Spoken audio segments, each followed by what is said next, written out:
The boy lives at Chapainawabganj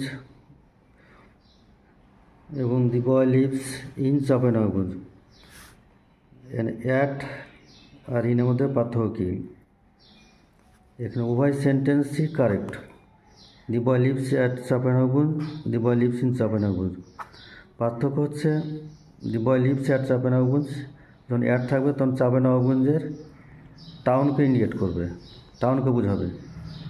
আর যখন দি boy lives in Chapainawabganj, ইনের পার্থক্য হচ্ছে ইন বলতে এটা both maybe town or villages or any place of the district.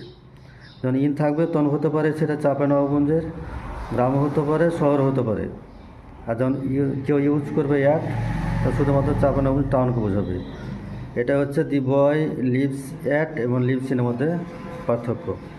ধন্যবাদ।